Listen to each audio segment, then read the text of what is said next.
Welcome to കലവറ. നമുക്ക് ഇന്നൊരു പുളിയിഞ്ചി ചെയ്യാം.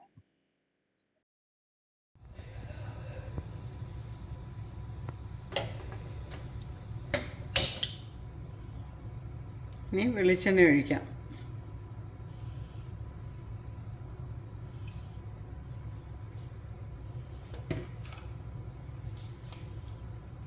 ആദ്യം നമുക്ക് കടുക് വറുക്കാം. വറുത്തിട്ട് ഇഞ്ചിയിട്ട് പച്ചമുളകൊക്കെ ഇട്ട് വഴറ്റിയെടുക്കാം. എണ്ണയുടെ അളവൊന്നും ഞാൻ കൃത്യമായിട്ട് പറയുന്നില്ല. ഇത്രയും ഇഞ്ചിയും പച്ചമുളകൊക്കെ വഴറ്റാൻ എത്രയാണ് വേണ്ടതെന്ന് വെച്ചാൽ അത് ചേർക്കാം. എണ്ണ ചൂടായി ഇനി കടുകിടാം.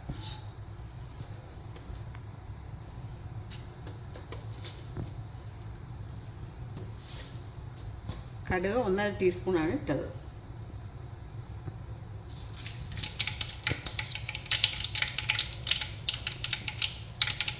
കടുക് കൂട്ടി ഇനി വറ്റൽമുളക് ഇടാം.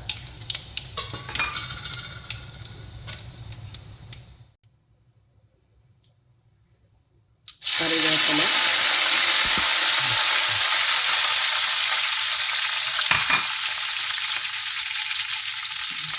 ഇനി ഇഞ്ചി ഇടാം.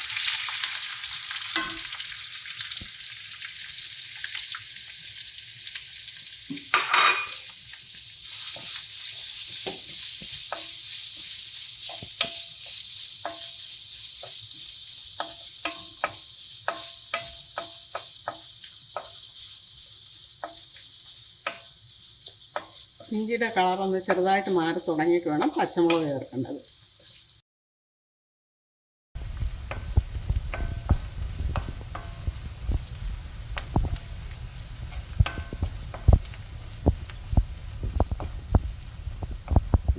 ഇതാ പരുവം. ഇനി അടുത്തത് പച്ചമുളക് ചേർക്കാം.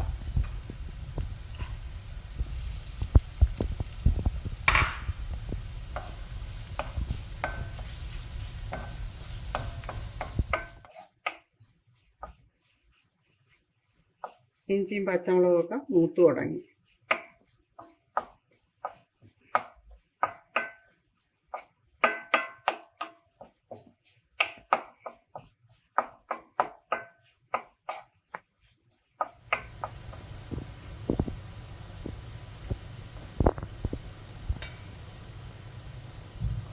ഇഞ്ചിയും പച്ചമുളകൊക്കെ മൂത്ത് ഇനി അതിലേക്ക് പുളി പിഴിഞ്ഞെടുത്തത് ഒഴിക്കാം.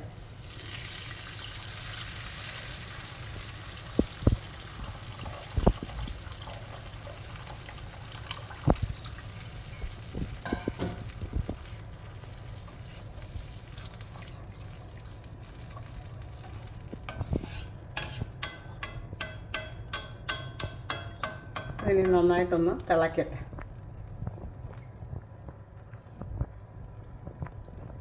തിളച്ച് തുടങ്ങിയിട്ട് പൊടികൾ ചേർക്കാം.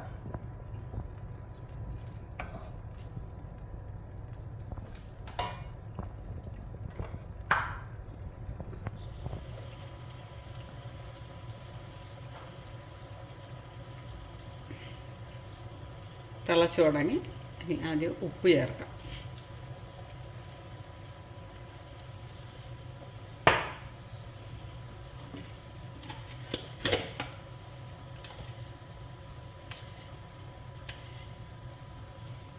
അര ടീസ്പൂൺ മഞ്ഞൾപ്പൊടി,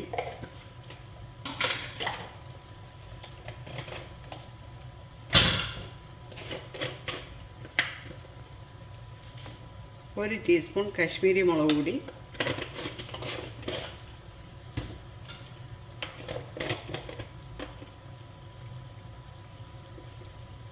അര ടീസ്പൂൺ സാദാ മുളക് പൊടി.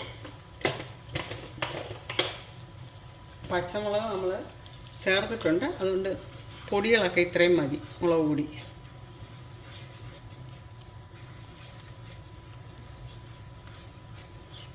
ഇത് നന്നായിട്ട് കിടന്ന് തിളയ്ക്കണം. തിളച്ച് ഇഞ്ചിയുടെ ടേസ്റ്റ് ഇതിൽ ഇറങ്ങണം.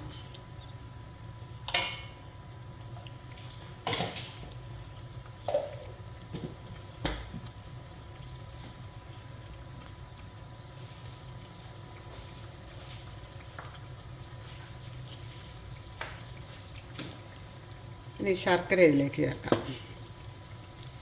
ശർക്കരയൊക്കെ ഓരോരുത്തരുടെ ഇഷ്ടത്തിന് ചേർത്താൽ മതി.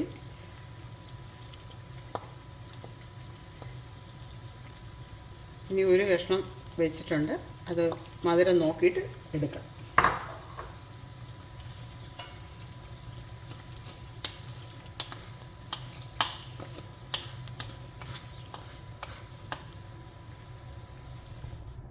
ഇത് ഉപ്പും പുളിയൊക്കെ ഒന്ന് നോക്കാം.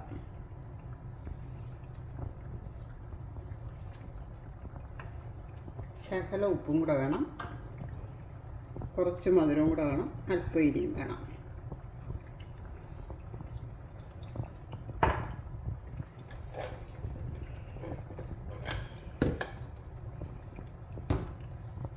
നേരത്തെ 1 ടീസ്പൂൺ കാശ്മീരി മുളക് പൊടിയാണ് ചേർത്ത്, 1/2 ടീസ്പൂൺ മാത്രം സാദാ മുളക് പൊടി ചേർത്തുള്ളൂ. ഇനി 1/2 ടീസ്പൂണും കൂടെ സാദാ മുളക് പൊടി ചേർക്കുകയാണ്.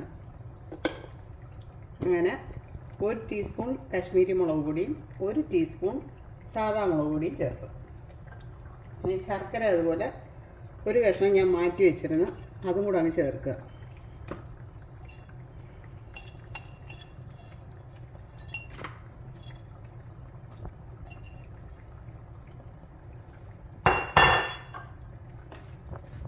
ഇനി ഇത് കിടന്ന് തിളച്ച് കുറുകട്ടെ.